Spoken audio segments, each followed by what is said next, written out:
Hello everyone, welcome back to the channel. তোমরা দেখছো বাঙালির ঘরেও বাইরে। আজ মঙ্গলবারের সকাল সকাল আজকে স্নান টান সেরে রেডি হয়ে নিয়েছি, সেই জন্য চুলটা খোলা রয়েছে, একটু ভেজা রয়েছে চুলটা।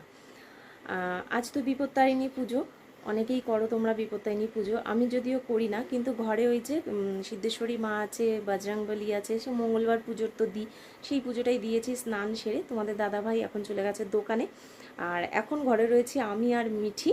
এই যে মিঠি বসে আছে, কখন ওকে দেখাবো জামাটার কি অবস্থা হয়েছে। মিঠি, খাবি না দাবি না, ঘর থেকে মানে কাঁধের থেকে পড়ে যায় জামা।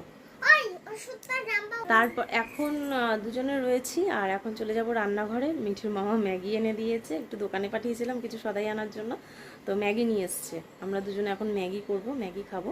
তো চলে যাব রান্নাঘরে, চলো। আর সারাদিন কি করছি না করছি সবটাই তোমাদের সঙ্গে শেয়ার করবো, তো দেখতে থাকো বাঙালির ঘরেও বাইরে। তো এই যে দেখো, নিয়ে নিয়েছি গাজর, আর এখানে নিয়ে নিয়েছি জল। ওখানে গাজর আর বিনস কুচিয়ে রেখেছি অল্প করে, যেহেতু মিঠি রয়েছে, ওকে একটু সবজি দিয়ে করে দেবো বলে। তো এখানে জলের মধ্যে এই 1.5-2 কাপের মতন জল নিয়েছি, ওর মধ্যে আমি গাজর আর বিনসটা ভালো করে সেদ্ধ করে নিচ্ছি। সেদ্ধ হয়ে গেলে এই জলের মধ্যে আমি ম্যাগিটা দিয়ে নেবো।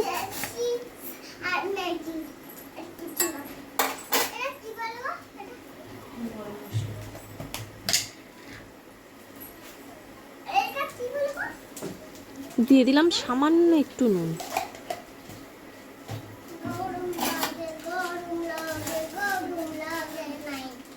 এদিকে আমি ম্যাগি করছি, আর মিঠি কি শুরু করেছে দেখো, গরম লাগে গরম লাগে গান ধরেছে। তো সেদ্ধ মোটামুটি হয়ে গেছে, এবার আমি ম্যাগিটা এর মধ্যে দিয়ে দেবো। আর ম্যাগি করা তো কোনো ব্যাপারই না, কোনো ঝামেলাই না। এই দিয়ে একটু হয়ে গেলে 2 মিনিট নাড়াচাড়া করে তারপর আমি মশলা দিয়ে নামিয়ে নেব, তারপরে রেডি।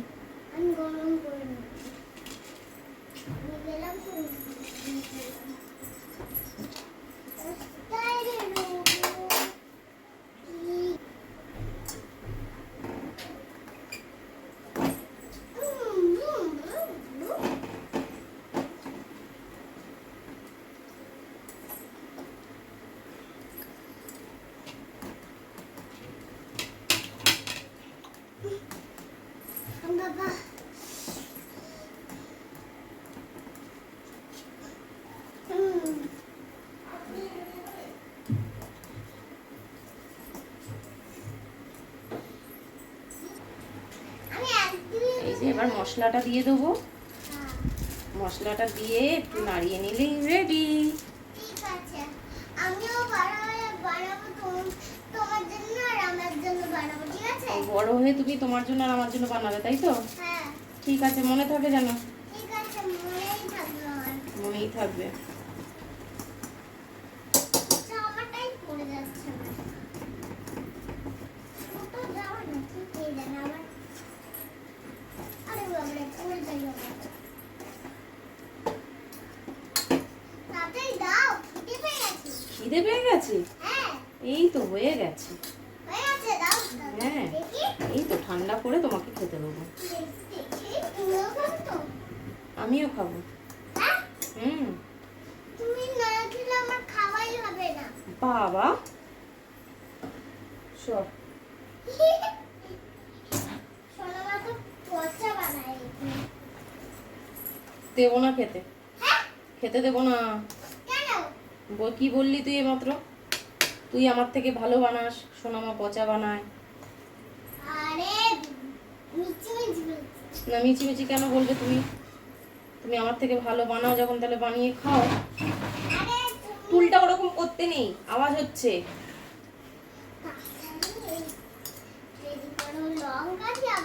হ্যাঁ লঙ্কা, এগুলোকে লঙ্কা বলে না, বিনস, এগুলো সবজি।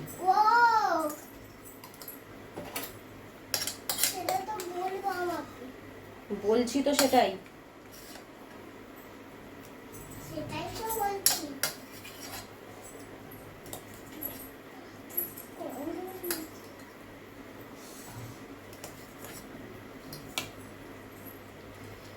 ঠান্ডা না করলে খেতে পারবি না, আমি ঠান্ডা করে দিচ্ছি। সোনামার ম্যাগি আছে, আমি তাহলে আর খাবো না। এই যে সোনামারটা আছে। কই কই কই কই কই কই, ও আছে। ছ্যাঁকা লেগে যাবে হাতে। সব বাদামগুলো দাও, আমাকে বাড়ি পাঠিয়ে দাও। এই যে ম্যাগি রেডি হয়ে গেছে, এটা মিঠির জন্য, আর এইটা আমি পরে খাবো। এখন খাবো না, মিঠিকে আগে খাইয়ে দিই। অনেকটা বেলা হয়ে গেছে, 10:30 বেজে গেছে। এটা দিও না। অন্য চামচ দেবো? হ্যাঁ, চামচই দাও। এই চামচটা দেবো? কিন্তু ম্যাগি, চাও এগুলো সব ওই চামচেই খেতে পারো। ঠিক আছে, তোমার মুখে খোঁচা লাগবে, তুমি এই চামচ দিয়েই খাও। তো চলো ব্রেকফাস্ট সেরে নিই আমরা। আরে বারে, লাভ করে চলে এসেছি। লাভ করে চলে এসেছি। বললে খা, হা করো, হা করো, হা করো, লঙ্কা নিই। কেমন হয়েছে বলো খেয়ে? ভালো হয়েছে? ভালো লাগলো? এগুলো বিনস, এটা বিনস, এই যে এটা বিনস।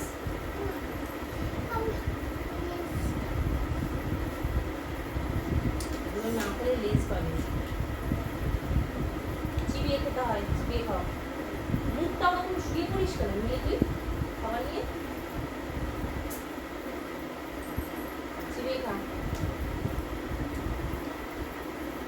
দিলে একদম খেয়ে নিচ্ছি। চিবিয়ে খেতে হয়।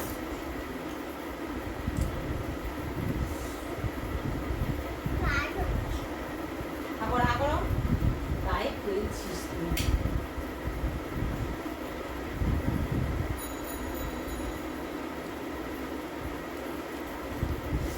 আমি সব কিছু দেখতে পাবো। আমি ওখানে বসালাম, আপনি এদিকে সরে একটা উঠবে না। উঠবে। এই যে উঠছে, উঠছে।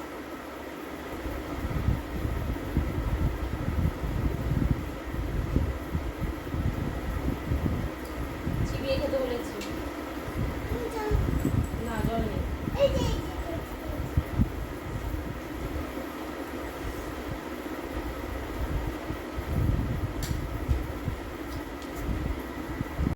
তো এখানে জল বসিয়ে দিয়েছি ভাতের জন্য, আর আজকে করব ফ্রাইড রাইস আর আলুর দম কষা। যেহেতু মঙ্গলবার নিরামিষ করব, সেই জন্য ভাবলাম বিনস গাজর সবই রয়েছে যখন, একটু ফ্রাইড রাইস বানিয়ে ফেলি। এখানটায় দেখো চাল ধুয়ে আমি ভিজিয়ে রেখেছি, রাইসের চাল, আর অল্প একটু চাল ছিল সেটাই ভিজিয়ে রেখেছি। এখানে 3 থেকে 4 কাপের মতন চাল রয়েছে। এখানে কাজু কিশমিশ ভিজিয়ে রেখেছি, আর এখানে বিনস, গাজর, ক্যাপসিকাম সব কিছু আমি কুচিয়ে রেখেছি, কুচিয়ে ধুয়ে রেখেছি। আর এখানে তো ভাতের জলটা বসিয়ে দিয়েছি, আর করব আলুর দম। এই যে আলু ভেজে নিচ্ছি ভালো করে, কড়া করে লাল করে, তারপরে আলুর দমটা রান্না করব। ডিটেলসটা আজকে আর তোমাদের সঙ্গে শেয়ার করলাম না। তোমরা যদি চাও আমাকে কমেন্ট করো, অন্য সময় কষা আলুর দমের রেসিপি তোমাদের সঙ্গে শেয়ার করব। এখানে দেখো অনেকটা বেলা হয়ে গেছে, সেই জন্য তোমাদের সঙ্গে শেয়ার করতে পারিনি, শর্টকাটেই দেখাচ্ছি। এখানে সব কিছু আমি ভেজে নিচ্ছি, বিনস, গাজর, ক্যাপসিকাম, কাজু, কিশমিশ সব কিছু ভেজে, আর গোটা গরম মশলা দিয়েছি কয়েক রকম। তারপরে আমি রাইসটা আগে করে নেবো। ভাত যেহেতু হয়ে গেছে, এই দেখো ভাত, রাইসটা করে নিয়ে তারপরে আলুর দমটা করব। এখানে একটু বেগুন ভেজেছি, মিঠির দাবি ছিল মিঠি বেগুন ভাজা দিয়ে খাবে, যদিও খাবে বলেছে, তারপরে মিঠি বাড়ি চলে গেছে, মিঠির মা এসে মিঠিকে নিয়ে গেছে। তো কোনো ব্যাপার না, আমি খাবার পাঠিয়ে দেবো মিঠির জন্য। তো ফাইনাল লুকটা তোমাদের দেখিয়ে দিই। এই যে রাইস, ফ্রাইড রাইস হয়ে গেছে। ওই যে বেগুন ভেজেছিলাম কড়াইতে, তো সেই হলুদ তেলের মধ্যেই রাইসের সব সবজিগুলো আমি ভেজেছি, সেই জন্য রাইসটাও হলুদ হয়ে গেছে। আর এখন সন্ধেবেলা এই যে একটা কাঁঠাল দেখতে পাচ্ছ, এই কাঁঠালটাকে ভাঙা হবে। ছোট্ট কাঁঠাল, খুব একটা বেশি বড় না, তবে কাঁঠালটা কিন্তু দেখে মনে হচ্ছে ভালোই হবে। তো চলো, কাঁঠালটা এবার খোলা হয়ে গেছে, একটা কোয়া আমি খেয়ে দেখব। আমি কাঁঠাল খুব একটা যদিও খাই না, তবে দেখে মনে হচ্ছে ভালোই হবে। আর তোমাদের দাদা বলে গেল বেশ মিষ্টি, তো সেই জন্য একটা কাঁঠাল আমি খেয়ে দেখব। তার আগে অবশ্যই ভালো করে ছাড়িয়ে নেব, যেহেতু ক্যামেরাটা আমি স্ট্যান্ডে রাখিনি, এক হাতে ঠিক মতন ছাড়াতে পাচ্ছি না। তো চলো, কাঁঠাল খেতে খেতে আজকের ব্লগটা আমি এখানেই শেষ করব। দেখা হচ্ছে তোমাদের সঙ্গে নেক্সট ব্লগে। ততক্ষণ তোমরা ভালো থেকো, সুস্থ থেকো, আর আমাকে অবশ্যই কমেন্ট করে জানিও আজকের ভিডিওটা কেমন লাগলো। ভালো লাগলে লাইক করো অবশ্যই। তো চলো, দেখা হচ্ছে, টাটা।